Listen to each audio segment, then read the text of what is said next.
Welcome dear rockers. Mister Hindi rockers में mystery, horror, suspense, thriller और भी कई जॉनर्स की मूवीज तो आपने देख ही ली है। कई दिन बाद आज आपके लिए हम चुनकर लेके आए हैं एक फील गुड मूवी। घर में पकोड़े या कोई और स्नैक्स हैं तो प्लेट भर के लेकर बैठ जाइए और आराम से एंजॉय कीजिए। इसी साल रिलीज हुई है मूवी जिसका नाम है स्विच। मूवी की शुरुआत में कहानी के हीरो पार्क गैंग को दिखाते हैं। ये कोरिया का सबसे पॉपुलर एक्टर है। ये शादी नहीं करना चाहता और बहुत ही मस्त लाइफ जीता है। रोज एक लड़की को डेट करता है। एक सक्सेसफुल करियर और एक लग्जरियस लाइफ, यही पार्क का सबसे बड़ा लक्ष्य है। लेकिन इतना कुछ हासिल करके भी उसे चैन की नींद नहीं आती। पार्क की माँ भी कुछ काम नहीं करती। वो पार्क के पैसों से वर्ल्ड टूर पर जाती रहती है और कॉस्टली चीजें खरीदती है। यह है पार्क का मैनेजर, इसका नाम है जिलान। पार्क और जिलान बचपन से बहुत ही अच्छे दोस्त हैं। ये खुद एक एक्टर बनना चाहता था लेकिन इसे ठीक से मौका नहीं मिला, इसलिए वो पार्क का मैनेजर बन गया। अब पार्क को बेस्ट एक्टर का अवार्ड मिलता है। अपनी स्पीच में वो कहता है कि मैंने इस पोजीशन पर आने के लिए बहुत ही हार्ड वर्क किया और बहुत कुछ सेक्रीफाइस भी किया है। मैं रोज कुछ न कुछ सीखता ही रहता हूँ। अब यहाँ पर मूवी की हीरोइन सुमी को दिखाते हैं, जो टीवी पर पार्क का अवार्ड फंक्शन देखती है। सुमी पार्क की एक्स गर्लफ्रेंड है और दोनों 10 साल पहले डेट करते थे,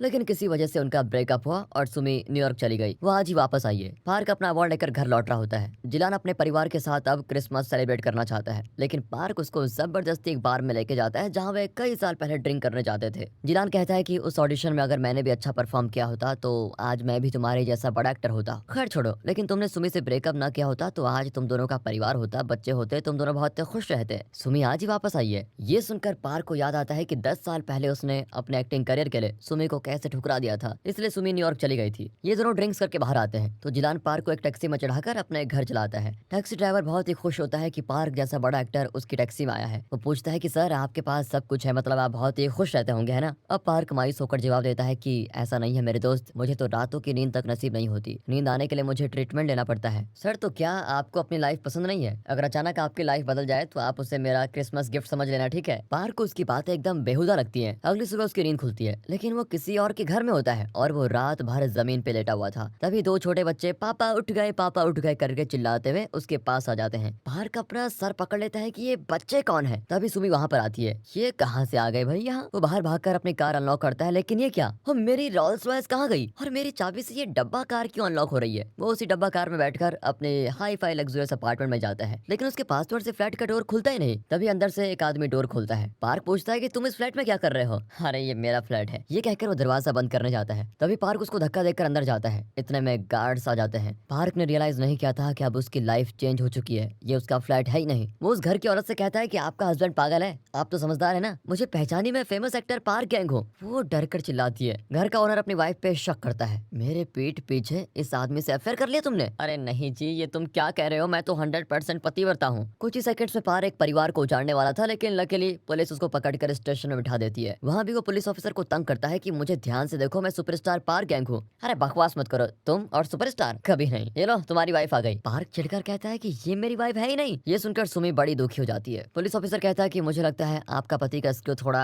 ढीला है, वो खुद को बहुत ही बड़ा एक्टर समझ रहा है। सुमी कहती है कि वो बड़ा एक्टर ना सही, टीवी सीरियल में छोटे मोटे रोल तो कर ही लेता है। पार्क की बातों से सुमी बहुत हर्ट हो जाती है और तभी पार्क एक टैक्सी को देखता है। उसे वो कल रात वाली बात याद आती है। उसे टैक्सी ड्राइवर पर बहुत गुस्सा आता है कि उसने मेरी लाइफ में क्या चेंज कर दिया है। उसने क्रिसमस गिफ्ट के तौर पर मुझे सुमी से मिलवा दिया। ये सोचकर वो कार में बैठ जाता है। घर के पास जाकर वो सुमी से बात करता है, लेकिन सुमी गुस्से में घर के अंदर चली जाती है। फिर उसकी बेटी बाहर आती है। यहाँ तो ऐसा गोलमाल हुआ है कि पार्क अपने बच्चों के नाम तक नहीं जानता। सुनो बेबी, मेरे सर पे चोट लगने की वजह से मेरी याददाश्त खो गई है, तुम अपना और अपने भाई का नाम बताओगी जरा? ओके पापा, मेरा नाम मिंकी है और भैया का नाम मिंकू। ये कहकर वो अपने पापा को अंदर लेके जाती है। फिर सुमी बच्चों को पार्क के पास छोड़कर अपने काम पे जाती है। पार्क चौंक जाता है कि इस लाइफ में वो एक हाउस हस्बैंड है और सुमी नौकरी करके घर चलाती है। फिर पार्क उस टैक्सी ड्राइवर का पता लगाने के लिए हर टैक्सी सर्विस में पूछताछ करता है कि कौन है वो, लेकिन उसका कहीं भी कुछ पता नहीं चलता। हर जगह लोग पार्क को पागल की तरह देखते हैं। फिर पार्क परेशान होकर अपने थेरेपिस्ट के पास जाता है, जिनसे वो पहले ट्रीटमेंट लेता था। वो तुरंत पहचान लेता है कि पार्क तो एक एक्टर है। पार्क एकदम खिल उठता है कि चलो किसी को तो याद आया। थेरेपिस्ट कहता है कि आप टीवी सीरियल के साइड एक्टर है ना? ये सुनकर पार्क का खिला हुआ चेहरा फिर से मुरझा जाता है। तब पता चलता है कि नई लाइफ में पार्क एक टीवी एक्टर है। वो घर जाकर टीवी पर अपना सीरियल देखता रहता है। उसमें वो एक भूत का रोल कर रहा होता है। वो उस टैक्सी ड्राइवर को कोसता है कि एक ही रात में तुमने मुझे सुपरस्टार से टीवी का भूत बना दिया। उस रात सुमी पूछती है कि आखिर तुम्हारी प्रॉब्लम क्या है? पार्क उसको A to Z सब कुछ बताता है कि मैं एक बहुत बड़ा एक्टर था और एक शानदार लाइफ जी रहा था। सुमी को उसकी कहानी पे हंसी आती है, लेकिन अपनी हंसी रोककर वो कहती है कि उस ड्राइवर ने गिफ्ट के तौर पर मुझे तुम्हारी लाइफ में भेजा है, इसमें प्रॉब्लम क्या है? क्या मैं तुम्हें अच्छी नहीं लगती?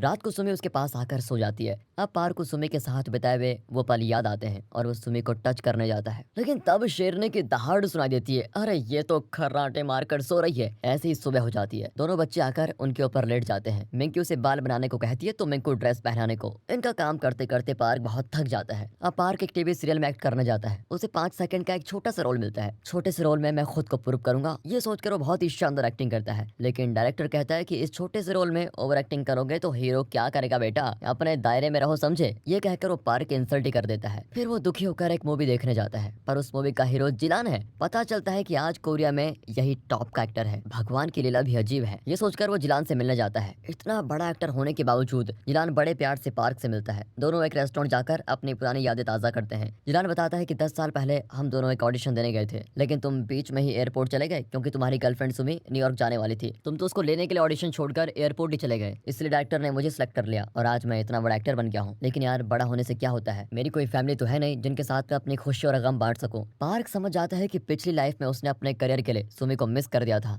लेकिन अब उसे सुमी के साथ जीने का चांस मिला है। इस बार मैं सुमी को नहीं खोना चाहता। ये फैसला करके वो घर जाता है। सुमी वहाँ पर एक पेंटिंग बना रही होती है। असल में सुमी एक आर्टिस्ट है और अगर पार्क ने उस दिन उसे एयरपोर्ट पर रोका नहीं होता तो वो न्यूयॉर्क जाकर एक बहुत ही बड़ी आर्टिस्ट बन गई होती। ये सोचकर पार्क को बहुत बुरा लगता है। फिर वो सुमी के साथ टहलने जाता है और कहता है मेरी वजह से तुम्हारा करियर ही खत्म हो गया। पर सुमी बताती है कि तुम ठीक कहते हो, अगर मैं चली जाती तो तुम्हें खो देती। हमारे 2 प्यारे बच्चे नहीं होते और ना ही प्यारा परिवार बन पाता। करियर इंपॉर्टेंट जरूर है, लेकिन उससे भी ज्यादा इंपॉर्टेंट है हमारा प्यार। अब ये सुनकर तो पार्क एकदम पिघल ही जाता है, क्योंकि सुमी उससे इतना प्यार जो करती है, लेकिन वो सुमी को अपने और अपने करियर के बीच की अड़चन समझ रहा था। लेकिन अब उसे सुमी से बड़ा सच्चा प्यार होता है और वो सुमी को किस भी करता है। तब से वो अपनी वाइफ और बच्चों के साथ खूब एंजॉय करता है। अब एक दिन पार्क की माँ आती है। पार्क की पिछली लाइफ में वो एक खर्चीली औरत थी और पार्क की कमाई को पानी की तरह बहा रही थी। उसे पार्क पर बहुत ही गर्व था, लेकिन इस लाइफ में वो पार्क को ताना मारती है कि तुम ढंग की नौकरी क्यों नहीं करते, क्या जिंदगी भर टीवी का भूत बन के रहोगे। पार्क बताता है कि मैं टीवी सीरियल छोड़ने वाला हूँ और बड़े बड़े स्टूडियोज के लिए ऑडिशन देने के लिए तैयारी कर रहा हूँ। उसकी माँ को उसकी कोई भी बात कन्विंस नहीं करती। वो थोड़े पैसे देकर कहती है कि तुम्हारे पापा की बरसी है, उन्हें श्रद्धांजलि देना मत भूलना बेटा। पार्क को बड़ा अजीब लगता है, क्योंकि बचपन में उसके पापा उसके साथ वक्त नहीं बिताते थे, हमेशा काम में बिजी रहते थे। अगले दिन वो परिवार के साथ कब्रिस्तान जाता है, लेकिन पापा की कब्र पर नहीं जाना चाहता। अब बच्चे पूछते हैं तो सुमी उनको बताती है कि देखो तुम्हारे पापा अगर तुम्हारे दादाजी की कब्र पर जाएंगे तो उन्हें बहुत ही दुख होगा, इसलिए वो नहीं जाना चाहते। बच्चे दादाजी की कब्र पर फूल रखने जाते हैं। अब अगले सीन में पार्क एक ऑडिशन देता है। उसकी परफॉर्मेंस सबसे बेहतरीन होती है, लेकिन वहाँ के लोग उसके टैलेंट को देखने के बजाय ये प्लान बनाते हैं कि पार्क के जरिए वे जिलान को अपनी मूवी में एक्ट करवाने के लिए कन्विंस करेंगे। ये जानकर पार्क को बहुत ही गुस्सा आता है कि टैलेंट की कदर नहीं है। जिलान उसको दिलासा देता है कि फिक्र मत करो, अगली बार तुम्हें किसी अच्छे डायरेक्टर का ऑडिशन दिलाऊंगा, लेकिन अपने परिवार के लिए तो तुम्हें कोई नौकरी करनी ही पड़ेगी, तुम मेरे मैनेजर बन जाओ। अब ये सुनकर तो पार्क बड़ा गुस्सा हो जाता है और वहाँ से चला जाता है। फिर अगले दिन पार्क बच्चों को खेलने लेके जाता है। खेलते वक्त मिंकू नीचे गिरता है। पार्क को बच्चों से उतना लगाव नहीं था, क्योंकि उसके लिए दोनों अजनबी जैसे हैं, लेकिन आज मिंकू को गिरते हुए देखकर वो तड़प उठता है और तुरंत उसको उठाकर हॉस्पिटल भागता है। जब सुमी आती है तो उसने एक सुपरमार्केट का स्टाफ यूनिफॉर्म पहना होता है। पार्क रियलाइज करता है कि सुमी तो एक आर्ट टीचर है, लेकिन घर का खर्चा चलाने के लिए उसे सुपरमार्केट में पार्ट टाइम जॉब करनी पड़ रही है। सुमी ने आज तक पार्क से बात छुपाई, क्योंकि वो पार्क पर दबाव नहीं देना चाहती थी। उसे पार्क के सपनों की कदर थी। अब पार्क से रहा नहीं जाता और वो तुरंत जिलान के पास जाकर कहता है कि प्लीज मुझे अपना मैनेजर रख लो। जिलान एक अच्छा एक्टर ही नहीं, अच्छा दोस्त भी है। वो पार्क को बहुत ही अच्छी सैलरी देता है। बदले में पार्क भी जिलान के लिए अच्छे अच्छे स्क्रिप्ट्स को सिलेक्ट करता है। पार्क की मदद से जिलान की परफॉर्मेंस में अब 4 चांद लग जाते हैं। पार्क और उसके परिवार की सिचुएशन धीरे धीरे बेहतर होने लग जाती है। वो अपनी फैमिली को बहुत सारा टाइम दे पाता है और चारों मस्त एंजॉय करने लग जाते हैं। वक्त बीतता है और जिलान एक बड़ी ड्रामा सीरीज में हीरो का रोल करने लग जाता है, लेकिन उसके फ्रेंड का कैरेक्टर जिस एक्टर को दिया गया था वो आखिरी वक्त पर अपना कॉल शीट कैंसिल कर देता है। अब डायरेक्टर बड़ी टेंशन में होता है कि ये रोल किसको दे।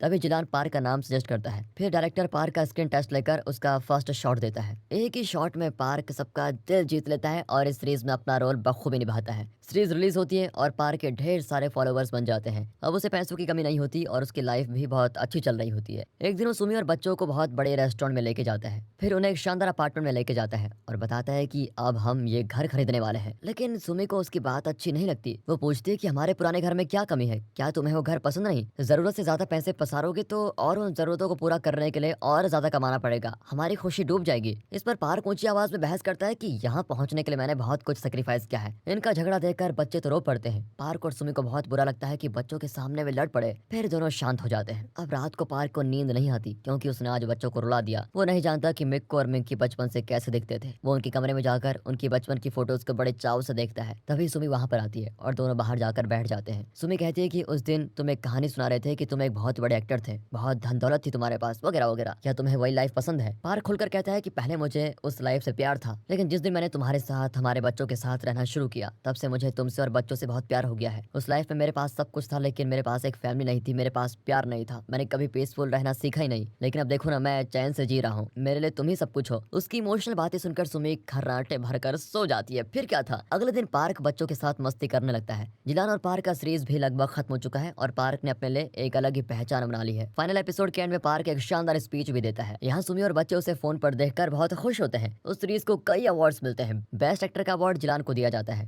पार्क के पिछली लाइफ में उसको ये अवार्ड मिला था। उस दिन पार्क ने अपने अवार्ड स्पीच में सिर्फ अपनी मेहनत और अपने सेक्रीफाइस के बारे में कहा था, लेकिन आज जिलान यह अवार्ड जीतकर कहता है कि मेरे दोस्त पार्क की मदद के बिना मुझे ये अवार्ड नहीं मिला होता। मैंने उसे अपना मैनेजर बनाया था, लेकिन उसने मेरे लिए नौकरी नहीं की बल्कि दोस्ती निभाई। उसने मुझे अच्छे से अच्छे स्क्रिप्ट को सेलेक्ट करके दिया, एक्टिंग के टिप्स दिए। इस तरह वो पार्क के बारे में बहुत कुछ कहता है। पार्क की आंखें तो भर आती है। फंक्शन के बाद दोनों कार में लौट रहे होते हैं। पार्क बताता है कि अगर मैं तुम्हारी जगह होता तो सिर्फ अपने काम के बारे में बताता, लेकिन तुम सच में ग्रेट हो यार। इस बार जिलान कहता है कि हमें उस पुराने बार में जाना चाहिए जहां हम कई साल पहले जाते थे। वहां ड्रिंक करते हुए जिलान पूछता है कि इस सीरीज के डायरेक्टर ने तुम्हें अपनी अगली सीरीज का मेन रोल ऑफर किया है, पर तुमने इनकार क्यों कर दिया? पार्क बताता है कि उस रोल के लिए मुझे कई महीने फॉरेन में शूटिंग करनी पड़ेगी और मैं एक दिन के लिए भी अपनी फैमिली से दूर नहीं रह सकता यार। वही मेरे लिए सब कुछ है, सबसे ज्यादा इंपॉर्टेंट है। जिलान कहता है कि इस बात पर तो मैं तुमसे बहुत जेलस फील करता हूँ। मुझे भी तुम्हारी जैसी लाइफ जीनी है, मैं भी एक परिवार चाहता हूँ। इस तरह एक दूसरे की प्रशंसा करते हुए वे ड्रिंक्स करके बाहर आते हैं। जिलान को एक टैक्सी में बिठाकर पार्क दूसरी टैक्सी में घर की ओर निकलता है। तब सुमी और बच्चे वीडियो कॉल पे कहते हैं कि जल्दी आ जाओ और बच्चे उसे अच्छा सा गिफ्ट लाने को कहते हैं। गिफ्ट? वो तो मैं भूल गया। सुमी कहती है कि तुम फिक्र मत करो, मैंने खुद ही इन शैतानों को गिफ्ट खरीद कर दे दिया है, तुम बस जल्दी आ जाओ। ये कहकर वे कॉल कट कर देते हैं। अगले ही सेकंड टैक्सी ड्राइवर पूछता है कि मेरा ये गिफ्ट तुम्हें कैसे लगा,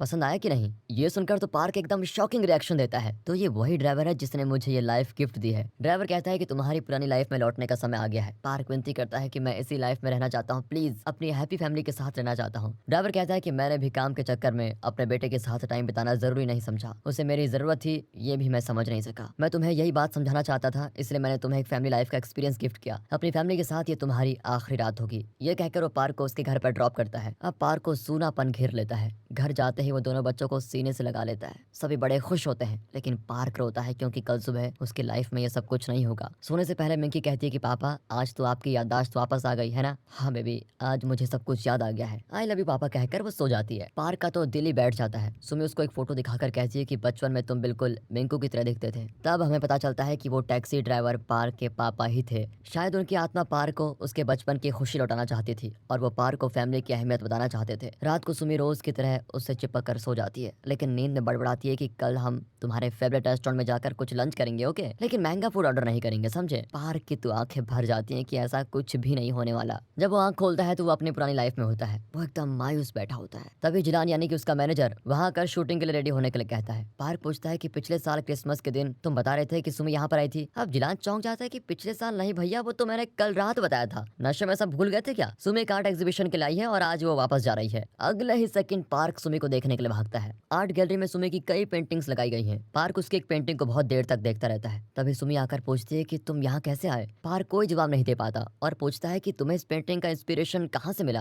वो बताती है कि मेरे मन को जो अच्छा लगा वही मैंने पेंटिंग में उतार दिया। अब पार्क सुमी का हाथ पकड़कर उसको एक जगह लेके जाता है। ये वही घर है जिसमें पार्क अपनी दूसरी लाइफ यानी कि सुमी के साथ रहता था। सुमी ने ऐसा ही घर इमेजिन करके वो पेंटिंग बनाई है और उसे यहाँ देखकर सुमी बिल्कुल हैरान रह जाती है। पार्क कहता है कि इस बार मैं तुम्हें मिस नहीं करना चाहता, प्लीज मुझे माफ कर दो। सुमी अब भी पार्क से उतना ही प्यार करती है और दोनों किस करते हैं। तभी वो जगह एनिमेट होती है और एक पेंटिंग बन जाती है। फिर दोनों की शादी हो जाती है और 2 साल बाद उनके बच्चे भी होते हैं और वो भी ट्विंस। चुटकी का नाम मिंकी और चुटके का नाम मिंकू। पार्क और सुमी अपने छोटे से परिवार के साथ अब बहुत ही खुश हैं और उनकी खुशी बनी रहे, इसी ख्वाहिश के साथ ये मूवी यहाँ पर खत्म होती है ना? सचमुच एकदम गुड फील मूवी। बाकी दोस्तों, वीडियो अच्छी लगी हो, स्टोरी अच्छी लगी हो, एक्सप्लेनेशन अच्छा लगा हो तो इसे ज्यादा से ज्यादा शेयर करें, वीडियो को लाइक कीजिए और चैनल को सब्सक्राइब। मिलते हैं अगली वीडियो में, तब तक के लिए गुड बाय, अपना ख्याल रखिए and finally thanks for watching.